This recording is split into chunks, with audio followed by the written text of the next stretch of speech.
Phases, a series of 8 invoke and counter runes, with some of their abilities being so strong that they're currently meta relevant right now, even without utilizing the other ones, and others not even strong enough to play in a Lunar Phase deck.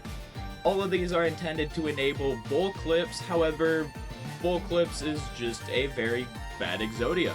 It's an Exodia with a very bad payoff, essentially. You have to gather a lot of pieces, and it doesn't tend to have a lot of payoff.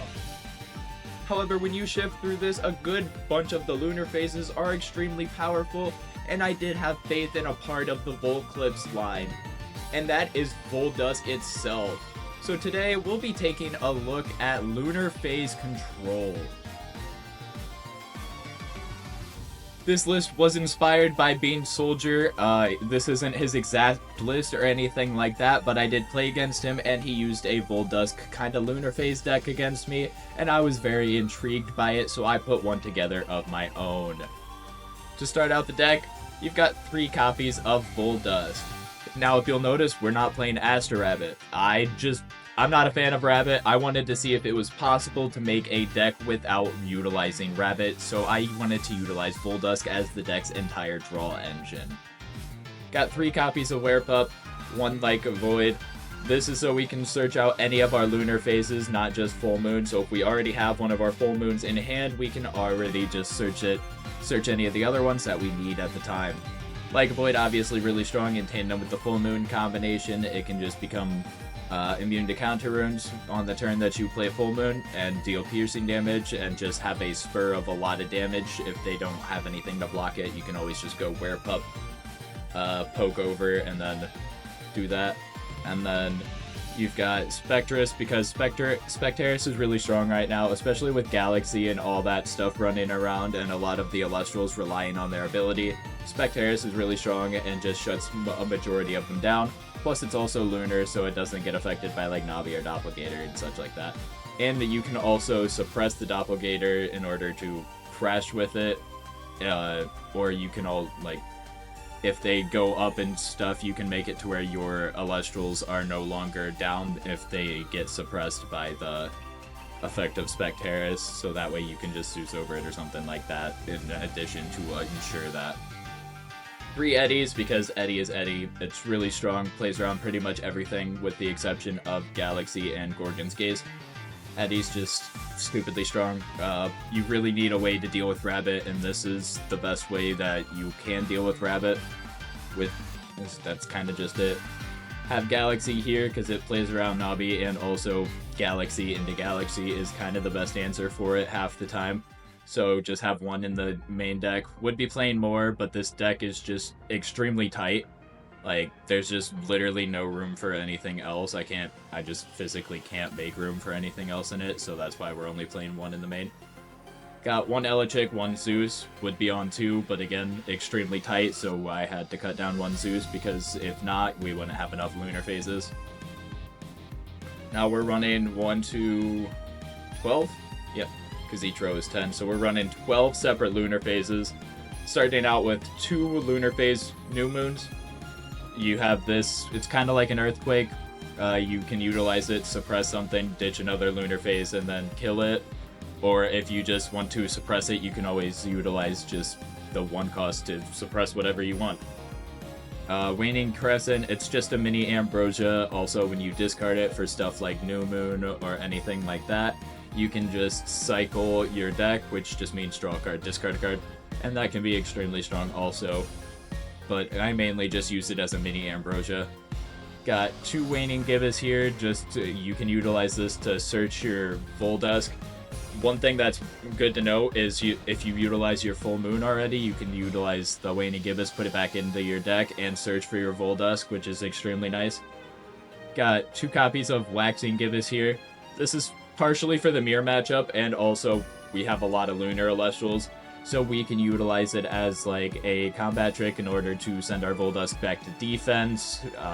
Obviously, we can send any Lunar guys on their end to defense if they're trying to attack. We can put our Like Void back to attack if they like Tsunami it or something like that. Same with Navi and Spectaris. So it's extremely strong. Plus also, you can, if you don't need it, you can just ditch a Lunar Phase, and that's also good. You can also utilize it in tandem with like Earthquake. Not in tandem with Earthquake, but in tandem with another Lunar Phase to protect from stuff like Earthquake and stuff like that, because it will protect it from being destroyed from an effect once a turn, which will be like Earthquake, Laurels, stuff like that. So that's extremely strong. Then we've got 2 Lunar Phase Waxing Crescent. This is here as just a combat trick. This is kind of clunky, honestly, I'm not gonna lie. I thought it would be like, this deck's don't poke the bear, essentially. But I never really had it to where I got this later in the game. I always just somehow ended up drawing this early game, and it just sat in my hand. Or, like, it just didn't really do much for me. So this is a card that I feel like I'm on the fence about, but you also really need the extra counter runes and the extra playability. So it's kind of gotta be in here. 3 Ambrosia for healing, obviously. 2 Gorgon's Gaze, obviously, would play 3 if we can. We just don't have the possibility to fit it because we do need the removal with PTA since we're really lacking removal. If you notice, we're not playing Earthquake, we don't have all that. Because we have to go so hard into the Voldusk engine, we don't get the luxury of playing a lot of the extra big impactful removal cards. So we do have to have the PTAs there. Then we have 2 shields and 1 resting. Got 2 Cryoblast here. That's just for killing stuff, obviously. And that's kind of it. Just 5s matchups. And plus, pair with Zeus, you can utilize it as a weird Earthquake against like Galaxy or anything less than 5 defense. Hurricane to blow their backline away, so that way we can get off a big Like a Void or a Navi attack. Rockin' a Hard Place, this is to bring in because a lot of people are just setting 1 right now. So if you just utilize Rockin' a Hard Place, you can just say, okay, choose your Elestral or your back row. You don't get to have both of them. And with everybody setting 1 right now to avoid Hurricane, and the fact that this makes it to where the counter runes can't be chained, I prefer this over Thunderstorm a lot, honestly. The one thing that's bad about this, you can't target Zeus or anything like that. However, it's like extra benefits, I think, far outweigh the fact that you can't target like a Zeus or a Stadium. It's just, that is what it is. Then we've got 1 Waning Crescent in the sideboard, just in case you're playing against like a really grindy game and you need some more heals. Another Lunar Phase Full Moon if you need more removal. And then we're playing like a mini suppression package. I tried this suppression package with what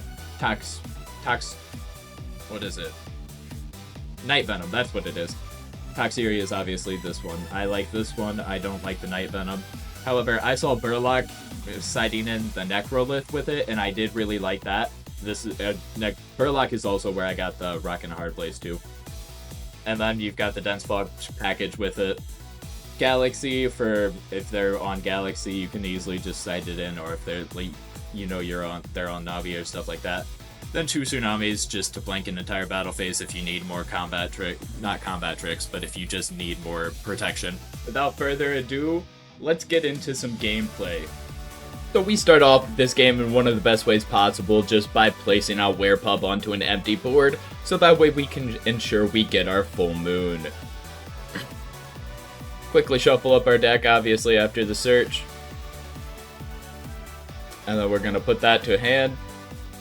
And we're going to set 1, pass. He's going to take a second to think here. Also, any pauses, we are kind of talking sometimes in between some of these, so it might not necessarily just be sitting there thinking. We're probably having a conversation in the back end also. I did try to speed it up so that way there weren't really pauses.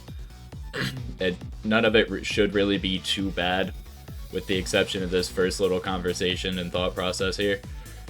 He plays out Elichik, which is an extremely good play here. He grabs his Zeus, obviously, because Zeus is the strongest Divine Rune in the entire game. Puts it to hand. And then he just quickly makes sure what's going to happen if he attacks with Elichik.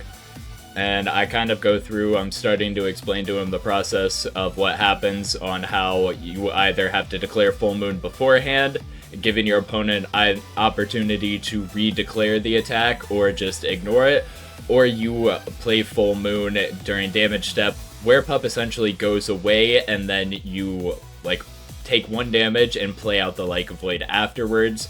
That is the 2 ways that the interaction works. Previously, I thought it was that Werepup would make it so that way you are forced to crash into it with when you ascend into Like a Void. However, Skyhawk himself has corrected that. So before his attack, I'm going to bring out Like a Void here. He's already in the battle step though, so that way I do it in the battle step, that way he can't play out the Zeus that I already know he has in hand. Because otherwise, if you just play Full Moon in main step, they still are in main step, so they do still have the ability to therefore play out the Zeus and do the subtraction. I very quickly here play out Nobby, subtract Elichic's attack. It pairs very well right here with the Like a Void. I have no hesitation to do it, and if I can get Like a Void Doppelganger on the board right now, it's going to be extremely strong. He PTAs here, putting my Nobby down to 2 attack. That way if we crash, I can't ascend into the Doppelganger, which is extremely good play. Then I just go over him with the Like a Void and poke for 1 here with the Nobby. He pays out to kill, and then his Elichic also is dead here. And I pass back, no back row. Unfortunately, because of how heavy we have to go on the lunar phases, some of the times we don't have some of the big back row that we need to have on a frequent basis. He's gonna play Zeus here for 3 and then Galaxy, and he's kind of blowing through spirits real quick here. So you kind of know what he's on a little bit. As you can tell, a lot of thunder, a lot of water, blowing through spirits like it's nothing.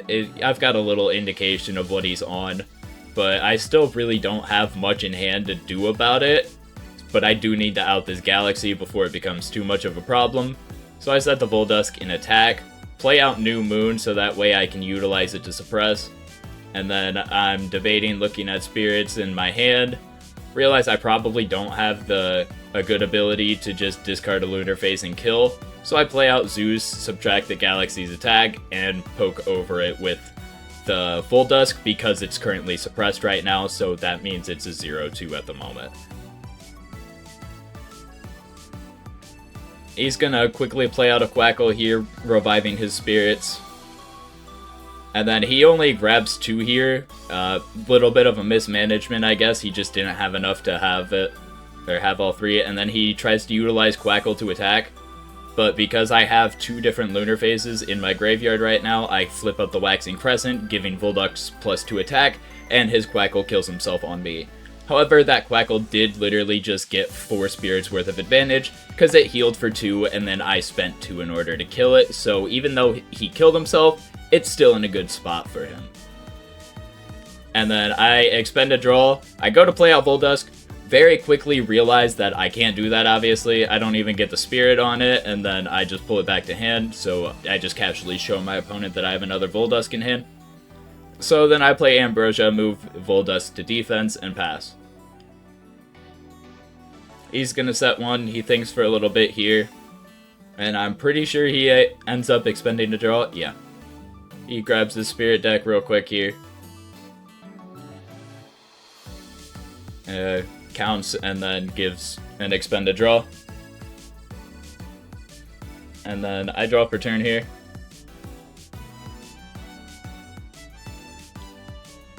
I think a little bit. Just play a second Voldusk. That's the one thing about this, is sometimes if you don't have the lunar phases in hand, having multiple Voldusk isn't really great. But also, I know what deck he's on, and I can't really just let him sit there and heal, because he's just going to keep playing Quackles and like that. So if I just let him heal, he's just going to get out of control too much, and I'm not going to be able to do anything about it. So I'm just going to put a little bit of pressure on with the Voldusk, at least knowing that if he clears 1, I still have the other, and it's not too big of a deal. I can always shift it to defense and then utilize it as my draw engine if I need to be drawing a bunch.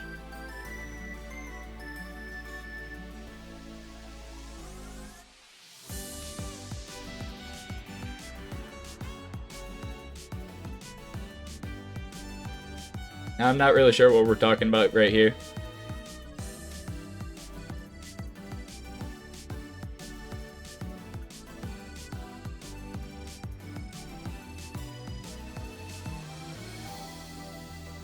but then he just proceeds to attack over Quackle.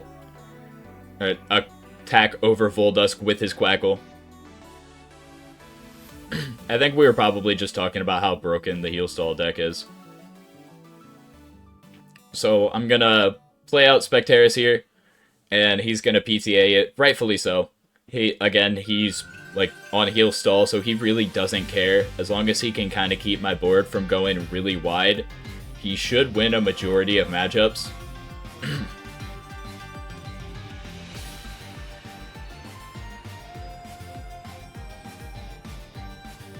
My opponent's gonna set one here. And then he's gonna play Ambrosia. And again, that's like the third turn in a row that he's healed. So if he takes all these negative like turns, he doesn't really care too much just because of how much heal power this deck has.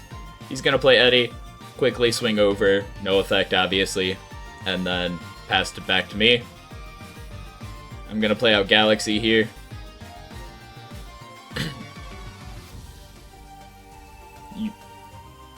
Now, the one thing that I was scared of right here was Gorgons, so I made sure to Zeus down the Eddie, and then I attack over the Eddie with the Galaxy, and right here, my opponent kind of makes a big blunder here. He plays Argo, and I'm like, oh crap, alright, whatever, he's gonna kill me real quick. So I go to put Galaxy to the graveyard, and then I realize he grabbed Necklace, and Necklace boost attack. So I'm living this. Unfortunately, he forgot about the Galaxy swap when he grabbed the Necklace and just spent 4 for kind of nothing. So now I'm actually in this game a little bit because he just got nothing out of it. Now if he would have been able to kill my Galaxy, he would have had no problem spending the 4. It would have been nothing. So he's going to play Ambrosia here, heal up 3 spirits, play another Ambrosia, heal up some more spirits, and like I said, that's why this deck just cares not about how much spirits it uses. Like, it literally... And then it plays Sluggle. So it heals up some more spirits. So that is, like, the 4th turn in a row that it's healed. Played, like, 6 healing cards in 2 different turns. And he's still just able to continuously kill my stuff and keep me off the back foot and still be on spirit advantage. Even though he's just... like blowing through spirits, he's still in the lead pretty heftily. He quickly Zeus's down my Galaxy, crashes with it. And then I play Werepup here. Utilize the effect to find Lunar Phase. Now here, I make a mistake. Honestly, I really shouldn't have ended up doing this. But I know I search it out and I end up grabbing out a full moon here. Yep, there it is. I really should have grabbed something else. I should have grabbed like the mini Ambrosia or something along those lines there. Because I already blew through my Like a Void real quick. Knowing that and knowing that I have no Like a Void in deck, I really shouldn't have grabbed that. However, my thought process was he's like healing a lot. I need to get a little extra damage in there. So maybe it's possible to use Werepup in order to do so. I play Voldusk out here, and again, it's just the 3rd one in attack position. Unfortunately, I'm not really drawing a lot of the Lunar phases with it, with the exception of this one right here after I searched it out. So then, I go to attack, and before the damage is dealt, I go to attach Lunar Phase Full Moon, and he doesn't realize that I'm not on another Like a Void, so he Gorgons it. The one thing that he did that I didn't realize that he did during this game was actually paid out damage before it was completely done. So he ended up taking 1 more than he really should have in that instance. And if I would have caught that, or I would have definitely mentioned something about it, but I didn't realize it until I went over the footage like 4 separate times, trying to figure out what went wrong with the spirit math where I'm doing this stuff. So he plays out Dratagua, heals for 2 more. And then he just Zeus's down my Werepup and swings over it with Dratagua. Now, even though, as you see, he's made some mistakes, made some pretty hefty mistakes, his gameplay is still in the lead right now. And then I hard ascend into Doppelganger here, and now his deck's in a little bit of trouble. Because without having Counter Rune right now to the Doppelganger, he's going to kind of run over his deck, since his deck, even with Zeus, isn't going to be able to get over the Doppelganger for the most part. Like, the best it can do is crash. So then I'm going to attack over the Dratagua for 1. And he's going to play his turn. And then he's thinking about what he's going to do.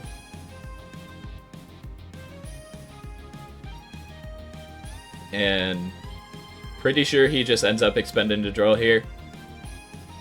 Yeah. He goes for the expend to draw here, looking for, I think, Earthquake, and then scoops real quick. Now for the pros and cons of the deck. A lot of these Lunar phases are really strong. Werepup and Lycovoid being meta-relevant decks right now already on its own that are winning tournaments, along with the Navi and Doppelganger combination. However, the cons of the deck is the fact that you can't really run a lot of the meta-relevant back row because you have to cut down on it in order to play the Lunar phases. Another con is that while Bulldusk can be a very strong draw engine, allowing you to draw multiple cards in one turn, it can also be a little clunky in the fact that you can easily just brick and not have any Lunar phases to go along with Bulldusk, even though you're playing a lot of them. As you can see, over a quarter of your deck is essentially Lunar phases, so it should mean that you should be able to draw very efficiently. However, that's not always the case. And Rabbit's a very big problem for this deck. Without its second Zeus or various ways to change Rabbit's position, this deck very much struggles with Rabbit. Without having PTA first or a New Moon, Rabbit is just going to kind of run over you, and it's going to be hard to deal with. So what do you guys think of the deck? Would you run it? Let me know down in the comments below, and let me know if there's anything that you're interested in seeing me build. I hope you all have a good day, and peace.